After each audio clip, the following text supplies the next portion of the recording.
Bus స్టాప్లో బండి పెడితే 1135 రూపాయలు ఫోటో కొట్టి చలాన్ వేస్తారు. ఇంకొక మాట నేను యాద్ చేస్తున్నా.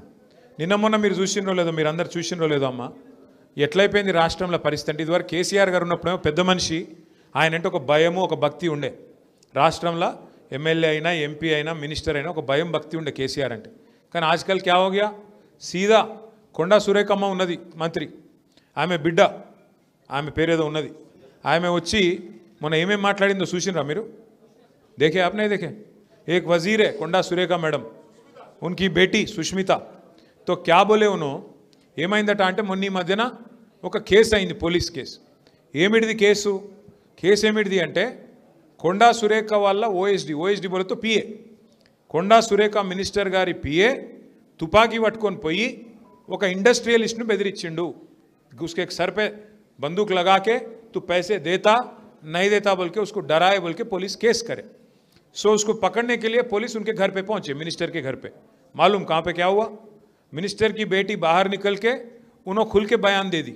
బయటకు వచ్చి మినిస్టర్ బిడ్డ చెప్తుంది, తుపాకీ మాది కాదు, ఆడు బెదిరించినాడు మావాడు కాదు, తుపాకీ ఇచ్చింది రేవంత్ రెడ్డి, బెదిరించింది రేవంత్ రెడ్డికి దగ్గరోడు రోహిన్ రెడ్డి, వాడు బెదిరించిండు, మావాడు ఎందుకు బెదిరించిండు అని చెప్పి మినిస్టర్ బిడ్డ చెప్తుంది. మినిస్టర్ బిడ్డనేమో ముఖ్యమంత్రి తుపాకీ ఇచ్చిండు, ముఖ్యమంత్రి దగ్గరి మనిషి బెదిరించిండని ఆమె చెప్తుంది. మరి పోలీసు వాళ్ళు ఏం చెప్తున్నారు? కాదు మినిస్టర్ భర్త తుపాకీ ఇచ్చిండు, మినిస్టర్ పిఏవై బెదిరించిండు అని వాళ్ళు చెప్తున్నారు. అంటే ఇక్కడ ఒకటి మాత్రం పక్క, బెదిరించింది పక్క, తుపాకీ పెట్టింది పక్క, ఇద్దరులో ఎవడు బెదిరించిండు అన్నదే పాయింట్. ఆఖరికి ఏమైంది ఎరికేనా? మిమ్మల్నేమో బండి నో పార్కింగ్ జోన్లో పెడితేనేమో మిమ్మల్ని వచ్చి పోలీసు బాగా జులుం చేస్తాడు, నకరాలు చేస్తాడు. అక్కడ ఎవడైతే తుపాకీ పెట్టిండని పోలీసు వాళ్ళు కేసు పెట్టినరో వాడిని కార్లో కూర్చోబెట్టుకొని మినిస్టర్ తీసుకపోతే కళ్ళ ముంగట్టుకెళ్ళి పోలీసు వాళ్ళు ఏం పీకుతున్నారు అని నేను అడుగుతున్నా. दम नहीं है क्या पुलिस को दम नहीं है चोरों को पकड़ने के लिए? क्या उखाड़ रहे हो आप, क्या कर रहे हो आप? इस वास्ते बोल रहा हूं मैं, आज क्या हो गया स्टेट में, राउडी शीटरों के हाथ में आज अपना स्टेट चला गया. రౌడీ షీటర్, బందూక్ చలానే వాళ్ళే రౌడీ షీటర్ల చేతుల్లోకి ఇవాళ రాష్ట్రంలో పరిపాలన వెళ్ళిపోయింది.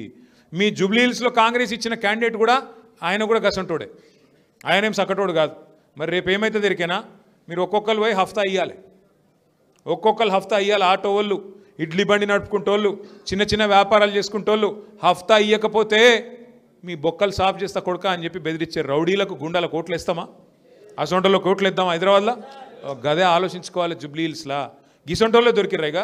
ఇగో మొన్న చూసిరు కదా వాళ్ళ ఊరేగింపు, నామినేషన్ ఊరేగింపు తీసిరు. ఎవడున్నాడు రా భయంలా అంటే, ఒక వ్యభిచార కొంప నడిపినోడు, ఓ గుండగాడు, 10 మంది రౌడీ షీటర్లు, మొత్తం రాష్ట్రంలో ఉన్న రౌడీల ముఖ మొత్తం దిగింది ఆ నామినేషన్ ర్యాలీలో. గిసొంటోళ్ళకు టికెట్లు ఇచ్చి ఏం చెప్తామనుకుంటుంది కాంగ్రెస్ పార్టీ? గందుకే అంటున్నా నేను, इसलिए बोल रहा हूं मैं, ऐसे लोगों को सबक सिखाना है और सही रास्ते पे फिर पटरी पे अपने स्टेट को लाना है. आप सभी भाइयों से मैं रिक्वेस्ट करता हूं. हैदराबाद में ये होता कि हम लोग पोलिंग के दिन पोलिंग में नहीं जाते. ऑटो भाइयों से भी मेरी रिक्वेस्ट है, उस एक दिन के लिए मेहरबानी करके आप सब लोग जिद ठान लो, सुबह से लेकर शाम तक उस दिन हमारे लिए काम करो. सुबह से लेकर शाम तक एक दिन, नवंबर 11 तारीख के दिन एक दिन करेंगे ना? करने वाले जरा हाथ उठाओ, पक्का ना? जय तेलंगाना. 11 नवंबर सबक सिखाना है. 11 नवंबर जबरदस्त तादाद से गोपीनाथ साहब की बेवा जो है मागंटी सुनीतम्मा, उनको जिताना है, जिता के असेंबली भेजना है, तब भी जाके अपने को इंसाफ मिलेगा. आप सबका बहुत बहुत शुक्रिया. आप सबका మీ వ్యాపారం అభివృద్ధి కావాలని కోరుకుంటున్నారా? అయితే వెంటనే క్యూనస్ ని సంప్రదించండి. Schools, colleges, banks, shops, office promotions, land promotions, political promotions, restaurant promotions, hospital promotions, పుట్టినరోజు వేడుకలు, శుభకార్యాలు, వ్యాపారాలు ఏవైనా, సందర్భం ఏదైనా ఇప్పుడే క్యూనస్ ద్వారా తెలియజేయండి. మీ వ్యాపారాన్ని అభివృద్ధి చేసుకోండి.